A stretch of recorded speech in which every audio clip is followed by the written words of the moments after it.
I don't have any financial disclosures relevant to the talk or this conference. And as you heard, I'm by trade a behavioral neurologist, which means that the vast majority of my patients are some of the patients about whom we're speaking in the course of this conference, persons with significant neurologic disorders and disabilities.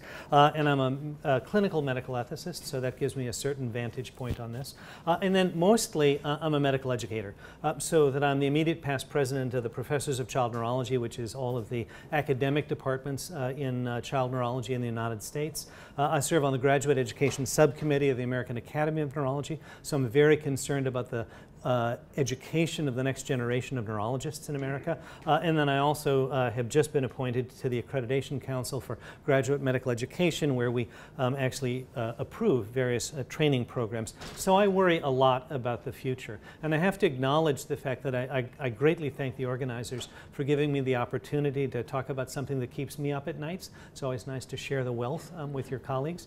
But I'm actually not talking much about the past, although I'll make reference to it in half of the content here. I'll mostly be talking about something about our collective future that worries me and how it might be illuminated by our past. So population health, if this isn't something with which you're familiar in the context of your practice, is the current notion of measuring the health of groups of persons defined by any of a variety of demographic variables. And it is viewed both as the metric of an effectiveness of a given healthcare intervention. Yeah? Can I improve, for example, the systemic blood pressure of a large group of people? And it is also viewed, therefore, as a metric of the efficiency of an overall healthcare system. You take a large group of people, and how well is your HMO, your practice, your health authority at improving some health metric within a group of people, which so far sounds terribly progressive and a good idea. So a good example of this are stroke and arterial hypertension. We know that these two things are related, and we also know that certain populations are known to have high incidence of both of the above. And so we can measure the effectiveness of an intervention to improve blood pressure control across a group of people. That is, how many people have blood pressures which come into a desired range after a population-wide initiative has been brought forth. We then track the efficacy or the efficiency of the system of delivery if we then trace rates of stroke after this intervention, the notion being that if we're better at keeping people's blood pressure under control, therefore fewer people should have strokes. We know that certain poor people in certain regions of the United States have very high rates of stroke and arterial hypertension, and so we could see if an intervention particularly aimed at those people reduced the incidence of hypertension and thus reduced the risk of stroke in these areas, the affectionately nicknamed stroke belt of the United States. This can all be viewed as terribly scientific and progressive.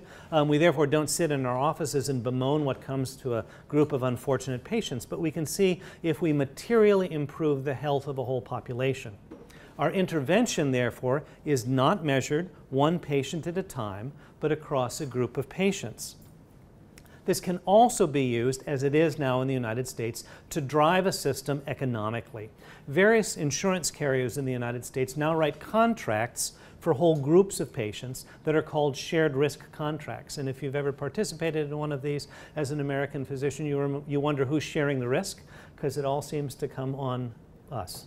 So anyway, a sum of money is given to a healthcare system or an entity to take care of a large group of patients. For example, Boston Children's Hospital, where I work, and a group of affiliated primary care providers are given a contract to care for a large group of people on Medicaid, or a large group of children on Medicaid, our publicly funded health insurance in the United States. This entity is referred to as an accountable care organization, and the contract is written as a fixed amount of money per annum per patient. You guess how much it's going to cost to take care of this population per person. Multiply that by the number of people, and that's the bucket of money that you're given. The ACO has no access to more money over the course of the year. So if you spend it all at some point in the year, the rest of the year's work is done without further reimbursement. Next year, the contract is rewritten based on how much money was actually spent. So if you underspend, you actually get more per patient the next year, but also if certain quality metrics are met. That is, this isn't just a money-driven system, but it's actually a quality-driven system. And the reason I wanted to give you that introduction is that population health metrics are what are used most commonly to determine quality in the United States at this point in time. Some groups of persons are known to have increased incidences of health problems, which prove to be recalcitrant to population-wide improvement. And this basically underlines, in my country, the three dirty secrets of North American medicine: race, class, and gender. A persistent worry, therefore, has emerged in the literature regarding population health approaches. While initially painted as both progressive and scientific, some have suggested the very real possibility that population health reinforces negative images of certain groups because of the difficulty of improving outcomes in those groups of people, regardless of whether that difficulty has anything directly to do with medicine or has to do with much larger social forces to which those groups are prey. Does it therefore create a justification for increasing the marginalization of already marginalized groups and decreasing access of certain groups who already have issues with access? So does this all sound familiar? Racial hygiene and its sibling eugenics were considered to be progressive scientific movements of their time. While we know that the racial hygiene movement became important in Germany, as this conference is focused on, well before National Socialism, it is important to remember that it was well established in the United States long before that. And we also know that German authorities cited American experience as guiding and informing them. Many jurisdictions in the United States in the early 20th century had forced sterilization laws, restrictions on marriage in certain populations, and registries long before any of these were established in National Socialist Germany. When I entered medical school, it was only in recent memory that the last 5 states that had prohibited marriage between persons with epilepsy had been struck down. It might be fruitful, therefore, to examine the scientific literature regarding these two intellectual movements and see if, in fact, there are any similarities. And given the difference in times and technologies, a text analysis of the summary sections of important scholarly works might be the most reasonable way to compare thought processes separated by nearly a century. All of us know that it is in our summary section that we offer the wind-up and the pitch after our data has hopefully supported that. But given the fact that data collection in the early 20th century and the early 21st century rely on very different technologies, it might be more fruitful to look at summary sections where people's intent becomes clear, as well as how they see their work interpreting itself into larger settings. So the method for this study was 20 articles or monographs from the racial hygiene literature, and 20 articles and monographs from the population health scholarly literature were chosen for evaluation. The racial hygiene literature was evaluated from 1895 to 1935, essentially the early beginnings of the intellectual movement in the Anglo-Saxon world to its codification in National Socialist German law. And the population health literature was evaluated from 1975 to 2015, from the period where the first articles proposing this particular approach emerged in the North American literature to the development of the first accountable care organizations in the United States.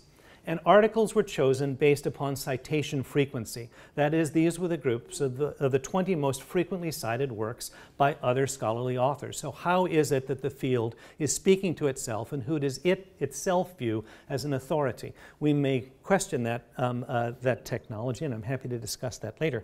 But that was the approach that was used. So the population health literature were the top 20 determined by PubMed, a computerized search engine. The racial hygiene literature top 20 were determined by scanning bibliographies of articles and looking essentially at hits. That is, how many times did certain articles appear? So what I'd like to talk in the limited time that we have are 3 aspects that emerged. What was the justification for the approach that appeared in the articles? What was the ethical basis for the approach that appeared in the articles? And what were the policy implications of the approach that appeared in the various articles? In justification, that is, why is this methodology so important to medicine and society at this given moment? So, both literatures speak significantly to some looming disaster in terms of patients. The racial hygiene literature makes reference to ever-increasing numbers of feeble-minded individuals who would come from families of poor stock who would out-reproduce the rest of society. We've heard that earlier in our presentations today. This would then lead to society being overwhelmed with large numbers of individuals with low intelligence who will become fiscal and social responsibilities of society. Justice Oliver Wendell Holmes, Jr., in his famous majority opinion of Buck B. Vell, which challenged mandatory sterilization of feeble-minded persons, said, 3 generations of imbeciles are enough. The population health literature conjures up a vision of a system overwhelmed by a, quote, epidemic of obesity with associated metabolic syndrome, increased rates of type 2 diabetes, heart disease, stroke, etc. It also points out quite frequently that these are very expensive patients for the system, mostly the United States, that is already absorbing a larger part of the gross domestic product than any other comparable developed nation. So if we consider summary statements from both literatures, can we distinguish which comes from which? So what I'm about to show you are 4 sentences from summary articles. 2 are from racial hygiene articles of the early 20th century. 2 are from population health articles of the early 21st century. The future looks grim, increasing numbers of needy patients and inadequate resources to care for them. We will be overwhelmed by ever-increasing numbers of people dependent upon others to care for them. We cannot afford to care for this population and achieve other goals as a society. Without dealing with this looming crisis, our children will be forced to make even more painful choices than what is proposed here. Half of those are from this century, half of those from the 20th century. I find it depressingly difficult to remember which literature I was reading. As in most medical settings, the ethical underpinning is the first resort, is consequentialist or utilitarian. I think that that's something that we commonly see. This also tends to be the default in most medical settings. The language, however, I think is worth considering since it takes consequentialism to the level of the group and not the individual encounter. The ethical move is a central one, and it's a subtle shift from Bentham. If Bentham argued that utilitarianism was the idea that any individual person would be made the happiest by the choices that we make, in both population health and racial hygiene, we argue that the group is made the happiest. These should be considered in the following context. So some of the statements, again, half of the statements on this slide are from the population health literature, half from the race hygiene literature. While the choice suggested here may seem harsh, sometimes radical surgery on the body politic is required. We must stop thinking about each individual encounter, but instead focus on the group as a whole if we are to establish a system that functions. We can no longer afford to consider individual families at the expense of the well-being of the larger society. Radical surgery on a diseased patient may seem harsh, but is in his best interest. Similar radical surgery must be undertaken as the most ethical approach for society as a whole. Finally, policy implications. Both literatures are quite eager to engage in discussions of policy and how they might influence it. Both suggest that current policy is far too liberal towards groups of patients who do not take, quote, accountability, close quote, for their actions. Our current system is leading to disaster by its widespread access for people who make no organized approach to their own health and well-being. This must be dealt with at the governmental level as policy. We must take bold action as a society to reorient our system towards accountability as a prerequisite of access. Individuals always exist in a larger context and must be willing to have their needs placed in the context of society's needs as determined by national policy. We must make decisions at a national level based upon principles such as those outlined here, rather than stumbling along making sentimental decisions that we can no longer afford. Again, half from the race hygiene literature, half from the contemporary population health literature. So what, if anything, does this comparison teach us?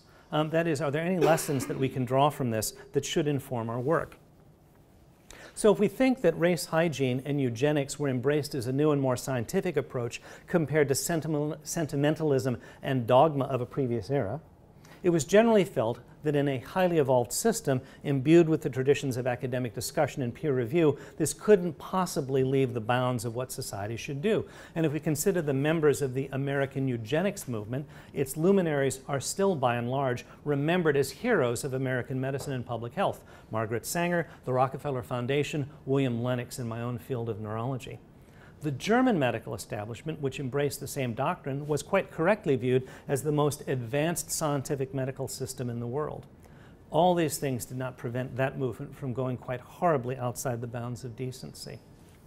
Francis Kamm, the philosopher at Harvard, notes that if we consider the particular deontologic thinking she espouses, we must then consider that our choices actually tell us what it is we actually believe. She has, if you will, a bottom-up rather than a top-down deontology.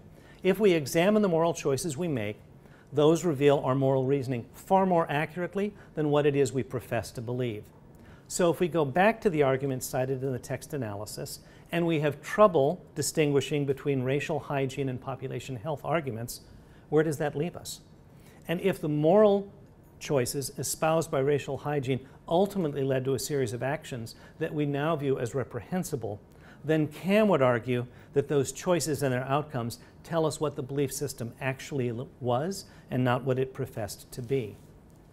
And so if we see a similar set of arguments in population health, should we consider that in the absence of a system being able to restrain itself by its standard operating methods, we may also go down some other dark path? That is, since racial hygiene was, in its evolution, not able to be restrained by the bounds of academic discourse, law, or other societal forces, should we have similar concerns about the paths down which population health may lead us? So, thank you for your time and consideration.